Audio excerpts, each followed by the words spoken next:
In this series, Sarah and I explore the history of reality TV, where it came from, how it began, what it tells us about the decades that we've lived through. We'll start with its roots in the United States, looking at the early experiments that blurred the line between documentary and entertainment. And as the series goes on, we'll bring it up to the 2000s, when blockbuster shows like Big Brother in the UK changed everything, going on to shape culture in ways that were unimaginable to begin with. Reality TV created a whole new kind of universe of stars. There's Alison Hammond, there's the Kardashians, there's Kelly Clarkson. There is also obviously Donald Trump. And there have been questions about the ethics of reality TV, about the level of manipulation by producers from the very start of the genre. But there's no question about how entertaining most people find it to watch. So over the next 3 episodes, we will explore how the genre has grown, how the formats have changed. But we're telling this particular story because, David, you just had your own experience with reality TV with Celebrity Traitors. Yeah, that's right. As these episodes go out, I'll be appearing in Celebrity Traitors, my own kind of little cameo into the long history of reality TV.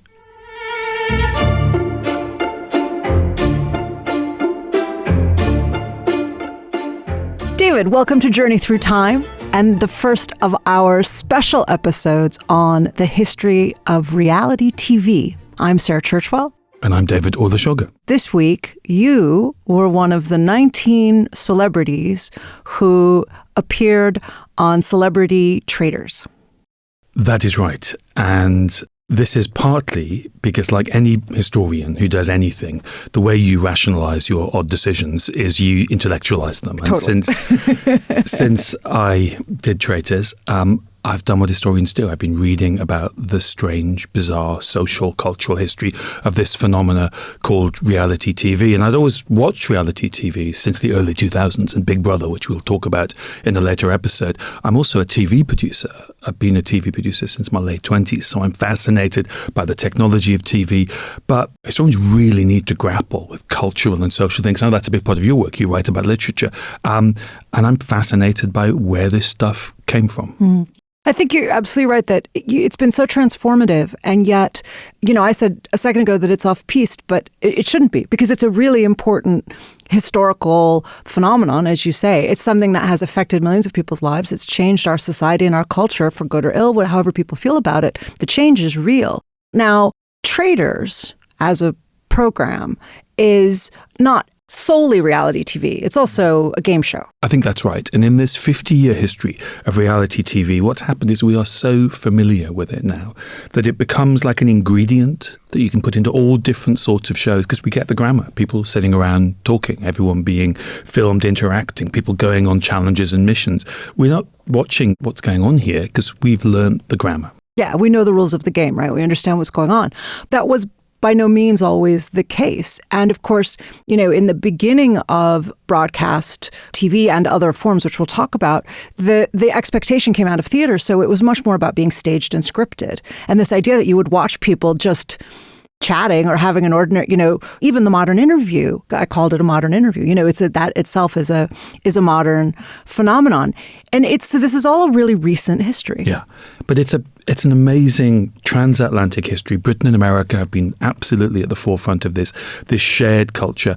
And for generations, the shows that we're going to talk about, the moments, the characters, these are familiar to generations of people. Some of these shows are forgotten, but some of them are utterly surreal. Some of them are quite disturbing. This idea of filming people and whether you can manipulate them, how you manipulate them, whether people act up to cameras, all of that has come out of this emergence of what is just about the most popular form of TV. It's up there with drama. It's a lot cheaper than drama. It's something that is kind of at the center of our culture.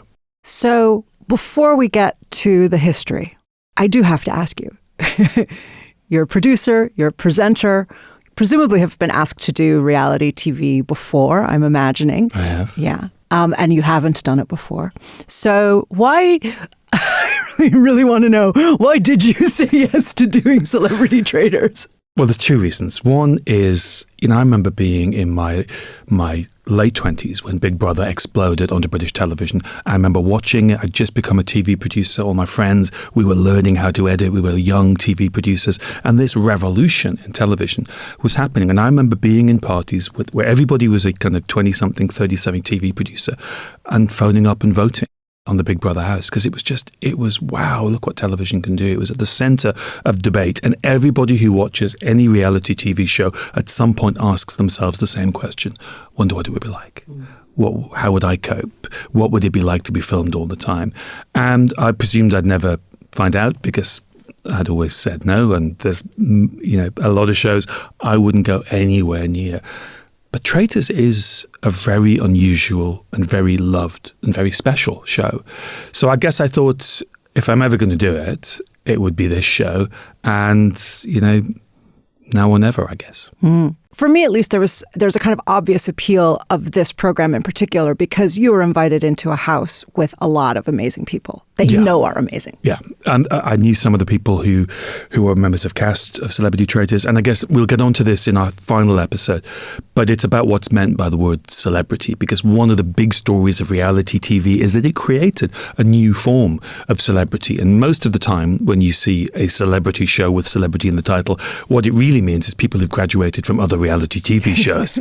Traitors was different. I mean, do you want to hang out with Stephen Fry and Jonathan Ross and Celia Imrie and Paloma Faith and Charlotte Church and all these amazing people? And well, yeah, who wouldn't want to hang out with that group of people? But it gets to the heart of something which is a real part of the story of reality TV, was it created a new form of celebrity. And most of those shows with celebrity in the title, what it means is the people in it were on other reality TV shows. That is totally different. I think that's what will amaze people about Celebrity Traitors.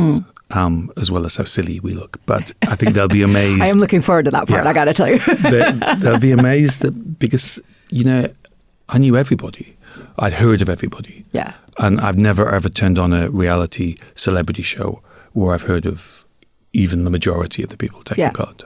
Well, and we'll talk about this aspect of it too as we go through the story. But one of the things that we all know from growing up watching television is that you end up with an imaginary relationship with a lot of these people in your head. And so you feel like you already have a kind of intimacy. So it must feel strange and also somehow weirdly natural, because you're like, well, I know you. I know what you're going to be like. Yeah. I can hang out with you. And again, that's an aspect of reality TV, because we see so much of people behind the scenes. We see them on the sofa, chatting with Graham Norton or whatever. So we have a sense of what they're like off camera as well. That phenomenon really shapes what it means for the people who take part in these shows when they emerge from them and when those shows are broadcast. But we'll get onto that later. Yeah. None of that is possible unless reality TV exists in order to make people celebrities in the first place. So first we have to get into the history of reality TV. Where did it come from? I think we all have this sense that, because as you say, it's so familiar, that it must have always been around. But it's actually a really recent phenomenon, really only in the last 20 years, that the kind of reality TV that we're familiar with. I think if you're in your 20s or 30s, you must presume that this goes back to the beginning of television. And it's really recent. And it's a kind of strange, sometimes ridiculous, sometimes funny, sometimes disturbing history. And to tell it, we've got to talk about shows, some of which many people will remember, some of which are a long time ago and people will forget. Maybe some of them deserve to be forgotten. You said just then that people might think it goes back to the history of television, but we should also remember the history of television is not that old. Even the very beginnings of reality television, which is where we're going to start with our story, at this point, everybody needs to remember that television is only about 20 years old when reality TV starts in the early 1970s. That's right. And like many aspects of early television, reality TV probably comes from radio, because radio was there first. So much of the culture, so many of the formats of early television came from radio. The earliest precursor of what becomes reality TV is probably an American radio show called Candid Microphone that began in 1947, and it did exactly the thing we've been talking about. It captured ordinary people having normal conversations. It used lots of trickery to capture those conversations, but it was all about getting people to speak off guard, to say the things that they wouldn't say if they knew they were being recorded. And there's a guy at the center of this who's been forgotten, but the shows he made are still famous, and you will know all of them, being American. Guy called Alan Funt. In the 1940s, like everybody. He was in the army because it was the Second World War, and he was in the Signal Corps. One of his jobs was to record messages, audio messages from soldiers back to their families. And what he discovered is what everybody in TV can tell you, which is the moment people know that the microphone is on or the camera is turned on, that they stop talking normally. They become stilted. They become inauthentic. And this idea of authenticity, that runs right through the history of what becomes reality TV. People basically forget how to be themselves. And it's something that, as you say, it runs all the way through the story, is that when people become aware that they're being observed, they change their behavior. And that's something that we'll talk about a lot more over the course of this story. And so Alan Funt, and I should say, I mean, we'll come back to this too, but when I was growing up, Alan Funt was an absolutely household name. I mean, I remember my mother talking about him and stuff. Like, he was incredibly famous. At this point, obviously, he's not famous yet, but he's going to become incredibly famous in America. But he has to figure out how to disable then that effect of people becoming self-conscious, of them becoming stilted, of them performing. Yeah. So how does he get them to not perform? Even while he's still in the army, he works out that if he hides the microphone, if he gets people talking and they don't think they're being recorded, he gets natural responses. And he left the army with that piece of knowledge that you get a completely different type of conversation if people don't know they're being recorded. And he went into radio and he devised a show that became called Candid Microphone. And it was all about getting people to speak, to say things that they wouldn't dream of saying if they knew they were being recorded. So how did he go about creating the scenarios? They must have been like pretexts then. Every week there was different sort of traps, really, tricks to get people to speak. Recording equipment was huge, so he had to he rented rooms beside New York's Grand Central Station, and he would dress it up as an office and get people to come in, and he'd create these various scenarios. Later he hid microphones when they got smaller and recording equipment got smaller. He would hide it in a bag and get people into conversation on the street. And he would get people to write into the show to invite a friend or a relative who they thought could take this joke, who could be recorded, who could say something funny and would agree to it being broadcast. So these were like fake fun scenarios where people were tricked into saying things they otherwise wouldn't say on false pretenses, but it was kind of really gentle, and it was also really popular. Well, and part of the reason that it was popular, right, was that so he's tricking the participants, but the audience is aware of what's happening. So from the beginning, they're in on the joke, but the people taking part are not in on the joke. And that's central to the popularity. That's central to the format. It's also something which flows into reality TV. The joy, not for those who take part, but for those who watch traitors, is that you know who the traitors are and you know who the faithful are. Of course, the people playing the game don't. And some of the joy is seeing people making mistakes and getting it wrong and stumbling and coming up with crazy theories about who's who, because you're in on the joke and they aren't. Even before it was on television, this form of entertainment about ordinary people and normal conversations, it hit a problem to do with technology, because you had to record hours and hours and hours of material, which meant it took hours and hours to edit it. And that meant that you had to be very hands-on as a producer. You had to really craft these scenarios, and then you had to edit it in a way that made it all work. So straight away, the big ethical question about the hand of the producer. How much is this about manipulating people, and how much is it about authentic voices? That was there even before Candid Microphone became, as it inevitably did, because it was so popular, Candid Camera, which is a show that I know your face lit up, because this is every American friend I have. This show is really part of American culture. Yeah, it really is. And it's a household name. We grew up with it. And even when you say Candid Microphone, you can hear it coming. You go, wait a minute, is it going to be Candid Camera? And that's why Alan Funt was a household name. And it had this catchphrase, right, which was, smile, you're on Candid Camera. And it's when you've been punked, basically. It's when you've been caught out. So what they would do is people would get caught in some absurd scenario. And that was part of the fun of Candid Camera, was they would make the scenarios more and more absurd. And then people would be trying to figure out why they found themselves in this surreal situation. And you see them looking around like, what's going on? And they can't make sense of it. And then the explanation comes, which is the punchline, which is smile, you're on Candid Camera. And then they realize they've just been pranked in front of the whole country. People loved it. Well, I have memories of Candid Camera and some stories about Candid Camera after the break. Great. Let's talk then.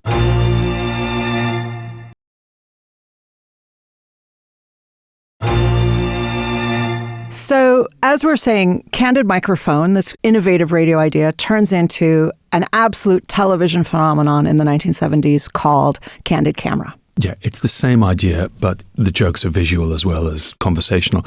And it was hugely, hugely popular. Now, I've been reading about it since I came out of Traitors. You must remember this show. I do remember the show. And I remember even more that how much of a part of popular culture it was, that everybody just talked about it. And so I was pretty little, so I only have vague memories of seeing it, although I remember a few classic ones because my mother was laughing so hard that it made an impression on me. But everybody talked about it. The phrase, smile, you're on Candid Camera, kids use it on the playground. Like you would catch each other out and you would say that. It was absolutely ubiquitous. If something strange happens, you'll say, well, this must be Candid Camera. Exactly. You're on Candid Camera. Yeah. And everybody did it. But so for people who are listening to this and haven't seen Candid Camera, just a couple of examples of the kinds of things that they would do. There are some like classic bits where there's one I think it's in a diner. I mean, even just describing it is really funny. Some of the ideas are very funny. Is the tables just start slowly rising and nobody knows what's happening. And so they're all just looking around going, why are the tables slowly rising? And they don't know what to do. So a lot of them are these kinds of, use the word gentle before the break, which I think is right. They're these very gentle, but they're kind of little social experiments of what will people do. There was a famous one where they would put somebody in a bank line, as we would say in America, as queue, as you would say. So you're in a queue at the bank, and all of the other lines are moving, but the line that you're in just literally doesn't move. And it's this really interesting study in how are people going to react. They get frustrated. They're trying to figure out what's going on. Why isn't anybody else complaining? Some of them were as silly as having a microphone planted in a mailbox and you would be walking down, or, a telephone booth, and you'd be walking down the street and suddenly it starts talking to you. Yeah. And what are you going to do? But that one's amazing because people then start having a conversation with a mailbox and talking to it with a certain degree of empathy.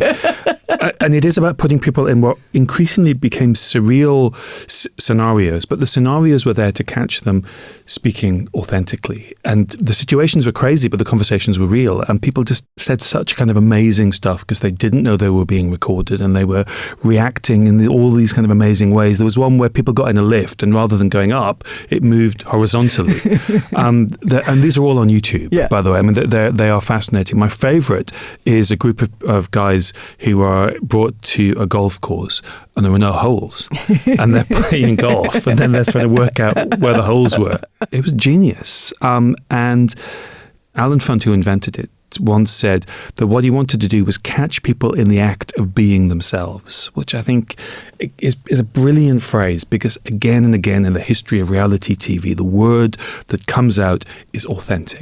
It's about people being authentically themselves. And that's exactly what he's saying here. And even though the situations are ridiculous and crazy, the conversations are authentic. But that's the key to it, right? Which it's paradoxical, but it's because the situations are crazy that you actually catch people off guard enough that you get them being authentically themselves because they're not in control of the scenario. And so in that reactivity and in that adaptability that you suddenly see some real version of themselves, which is fascinating. I mean, there's a lot about human psychology that comes out of the history of reality TV, which is really amazing. But on a really basic level, it also revealed something very important, which is that people can be very entertaining when they're just being themselves. Yeah, I mean, if you're a TV executive, what you see is not just a hit show. You see a hit show that costs a lot less than doing a drama. They don't have to memorize lines. You don't have to get actors. You aren't paying actors. This is cheap to film. And suddenly this idea that people being themselves in front of a camera can get ratings that a drama could or a soap opera or a huge comedy show could get, that really, the dollar signs started flashing in the eyes of American TV executives. Well, a lot of the history of reality TV is the history of dollar signs flashing in producers' eyes. That is certainly true. But so often in the history of what becomes reality TV, what's underneath it is a history in the changing of technology in TV filming and how it's made. I've been a producer on and off since my late 20s. I love the tech history of TV and how it works. And the key thing that made Candid Camera possible was 16mm cameras. Sounds really, really boring, but it's kind of absolutely critical. Movies filmed on 35mm film. It's big. It's really, really expensive. 16mm cameras are small. They're cheaper. You can hide them. Even when people can see them, they're not on a tripod. Someone's carrying them around. You can sort of follow the action. And they allowed for all sorts of changes in the way people interacted with with cameras, the way people felt about being filmed.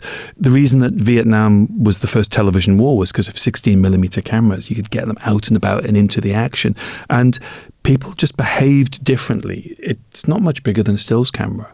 A TV camera, a movie camera was a huge thing in your face. And that thing Alan Funt discovered, which is when people can see the apparatus of recording, it really inhibits them. This was much, much more subtle, and it allowed a new form of documentary to emerge. Yeah, because those come out at the same time, because there is also, we could be telling a parallel history here of the history of documentary filmmaking, which also depends on the same technology. Exactly, yeah.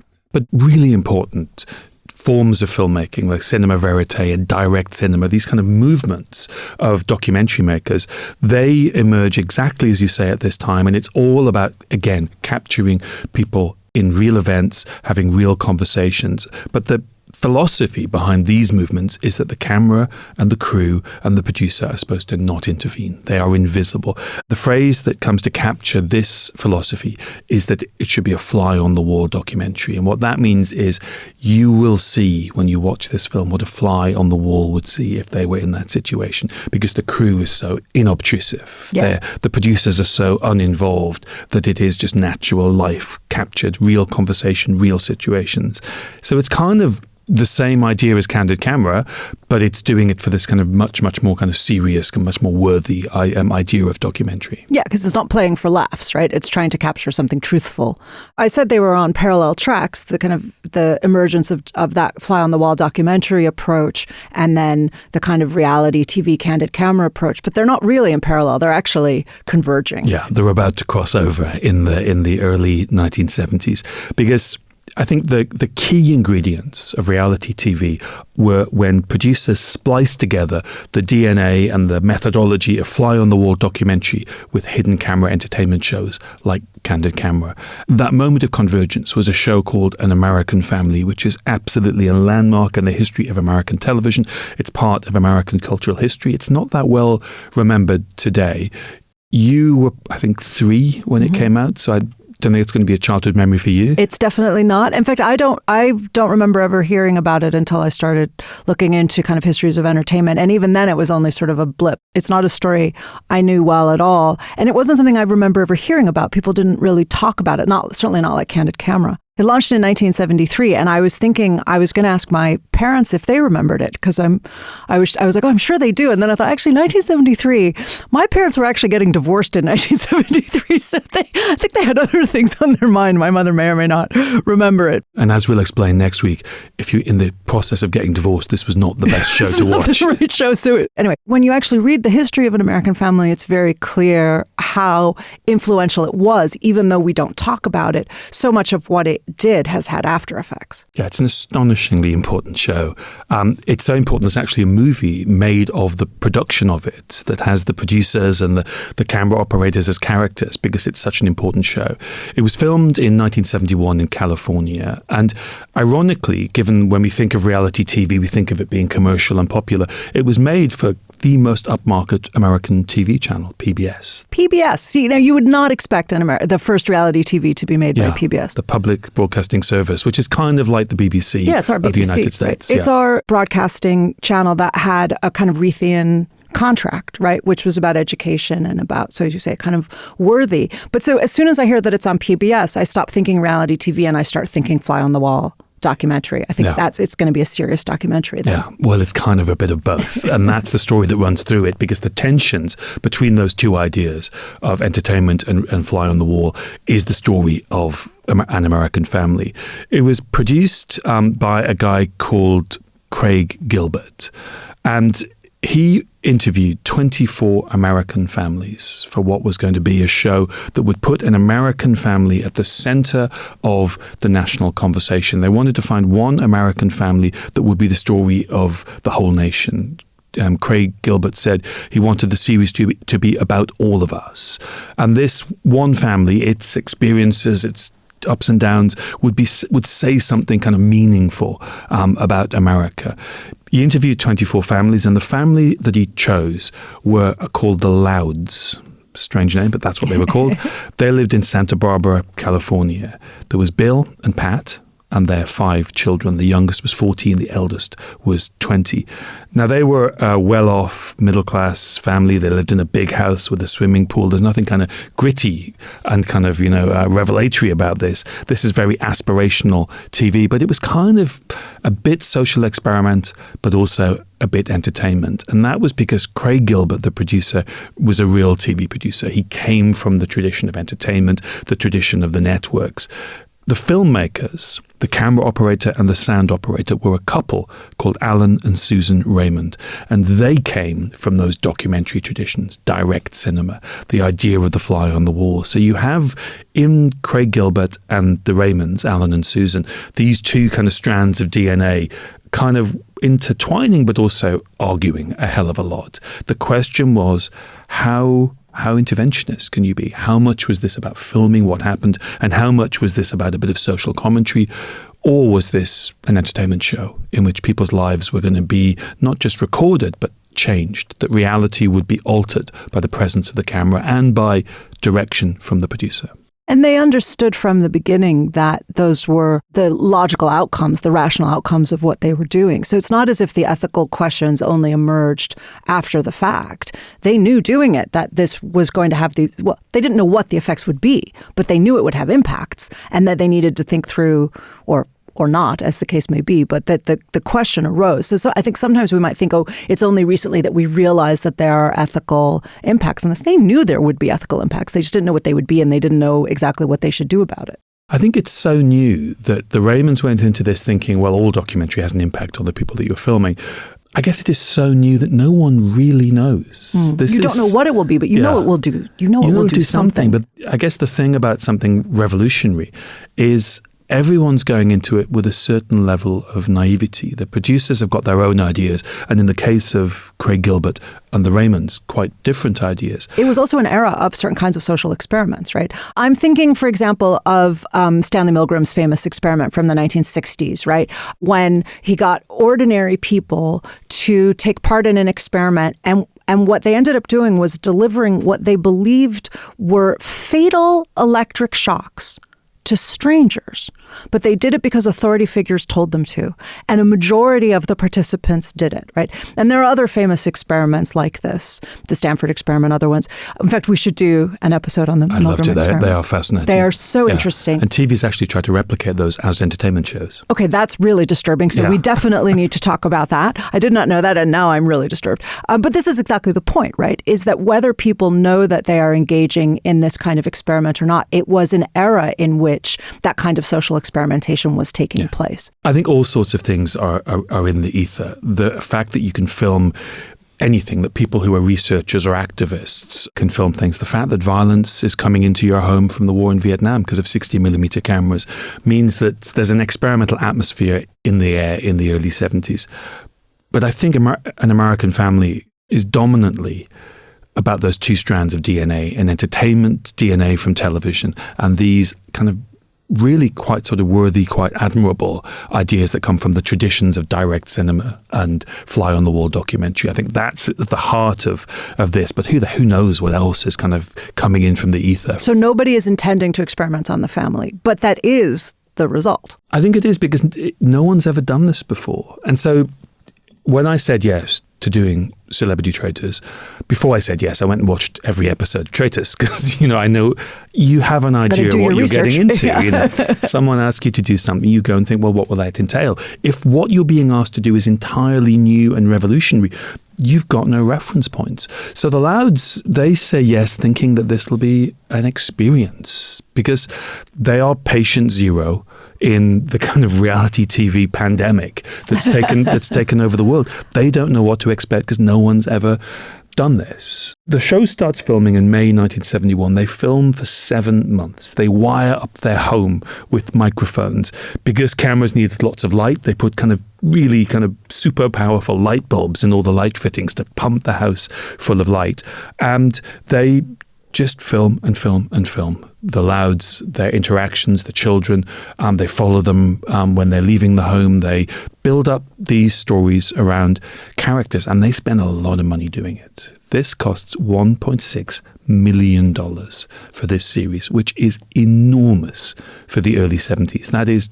That's what you pay for movies. It's not what you pay for TV shows. That's probably the budget of The Godfather or something. It's enormous. The show was finished, despite rows between Craig Gilbert, the producer, and the Raymonds, Alan and Susan, the filmmakers. It was divided up into 12 episodes that were going to go out weekly, and it was given a transmission slot. Everything had been filmed, everything had been edited. The first reality TV show was in the can, and the date it was going to go out was the 11th of January, 1973, year zero in the reality TV world. It's not often that we have that kind of clear-cut genesis point for a cultural phenomenon, is it? But we know when this begins. It begins January 1973. And so this family, they're about to become the first reality TV stars. Yeah, and there's so much of what we know reality TV can do for people, but also what it can do to people. We're going to see in what happens to the Louds. Bill and Pat, the couple at the center of it, and their children, they're not that old. The oldest is 20. They are, some of them, going to be the first reality TV stars. Others are going to be the first victims of reality TV and what it can do. And no one has ever seen anything like this before. So I think on that note, David, we have to pause with the Louds on the brink of television history, of an experiment that nobody fully understands, as we're saying, and ask everybody to join us next time for the story of what happened when that experiment went on air. Thank you very much. Thanks for listening.